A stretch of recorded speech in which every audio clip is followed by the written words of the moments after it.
Civil engineering के QA किसी interviews के क्वेश्चन में आपका फिर से स्वागत है। आज का मेरा पहला क्वेश्चन है, what is the shrinkage in concrete and how is it minimised. इसका आंसर होगा, shrinkage is the volume reduction of concrete when it ड्राइज and hardens. Shrinkage क्या होता है? कंक्रीट के वॉल्यूम में रिडक्शन होता है जब कंक्रीट ड्राई हो जाता है, हार्ड हो जाता है। और इट कैन काज क्रेक, और ये क्रेक्स का एक कारण बन सकता है। It can be minimized by use low water cement ratio, proper curing, use shrinkage reducing admixture and avoid excessive fine in mix। इसको कम करने के लिए, मिनिमाइज करने के लिए लो वाटर सीमेंट रेशियो का यूज होगा, प्रॉपर क्यूरिंग करना पड़ेगा, use shrinkage reducing admixture, shrinkage reducing admixture का यूज कीजिए, अवॉइड एक्सेसिव फाइन मटेरियल। और साथ में ये भी ध्यान रखना होगा कि हमारा जो मटेरियल है बहुत ही मतलब कंक्रीट है, मिक्स में बहुत ज़्यादा हम फाइन मटेरियल का यूज ना करें। ठीक है। What is the difference between workability and consistency.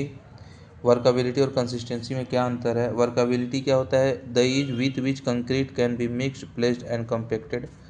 इसका मतलब होगा कि कंक्रीट को आसानी से मिक्स किया जा सके, उसे प्लेस्ड किया जा सके और आसानी से कम्पैक्ट किया जा सकते। यह वर्कबिलिटी का एक प्रॉपर्टीज है।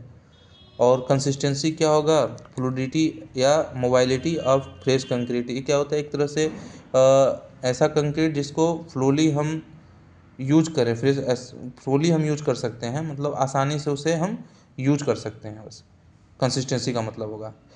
ध्यान देने वाली बात यह है कि all workable concrete are consistent. जो वर्केबल कंक्रीट होती है, जिसकी वर्केबिलिटी सही होती है, वो सारे कंक्रीट कंसिस्टेंट हो सकते हैं, but not all consistent concrete are workable. लेकिन ये ज़रूरी नहीं है कि जो कंसिस्टेंट हो, जिसकी कंसिस्टेंसी सही हो, वह वर्केबल कंक्रीट हो। ठीक है। इसका मतलब ये हुआ कि हो सकता है कि कंक्रीट की कंसिस्टेंसी सही हो, लेकिन उसे पोर करते समय सेग्रीगेशन हो जाए, तो इसलिए कहा जाता है कि सभी वर्केबल कंक्रीट कंसिस्टेंट तो होता है, लेकिन सभी कंसिस्टेंट कंक्रीट वर्केबल नहीं हो सकता। मेरा अगला क्वेश्चन है, how do you control temperature rise in mass concrete. ठीक है। इसका आंसर होगा, use low heat cement, place concrete in layer, use chilled water और ice in mixing, embedded cooling pipe for large pours, plan placement of concrete during cooler time. इसका मतलब ये हो गया, लो हीट सीमेंट का use कीजिए, concrete को layer में बिछाइए, चिल्ड वाटर या आइस का उपयोग कीजिए। ठीक है। Plan placement of concrete during cooler time, मतलब जो कंक्रीट का प्लेसमेंट इस प्रकार से कीजिए कि हमारा जो टेम्परेचर हो इन्वायरमेंट का वो कम हो, ऐसे प्लान करके रखिए। ठीक है।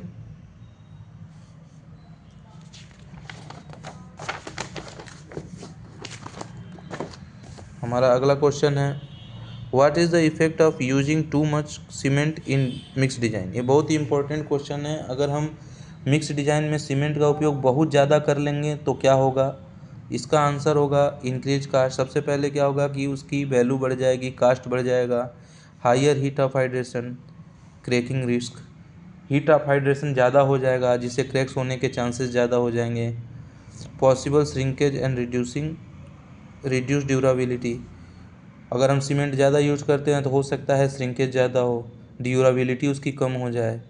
Loss of workability without proper water and admixture. हो सकता है कि हम वर्कबिलिटी उसकी खो दें बिना प्रॉपर वाटर सीमेंट रेशियो के, प्रॉपर एडमिक्सचर के।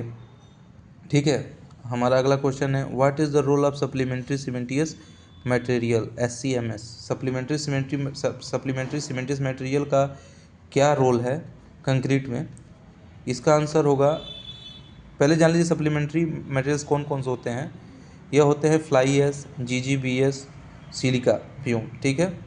अब बहुत लोगों के दिमाग में आता होगा कि GGBS क्या होगा। GGBS वो मटेरियल है जो लोहे या आयरन का जो भी हम प्रोडक्ट बनाते हैं, उससे जो भी वेस्ट मटेरियल बच जाता है, उस मटेरियल को पीस के पाउडर फॉर्म में बनाते हैं और वही पाउडर फॉर्म को हम GGBS बोलते हैं। इसका उपयोग हम सीमेंट इसका उपयोग कर हम सीमेंट को 20 से 30% कम कर सकते हैं। ठीक है।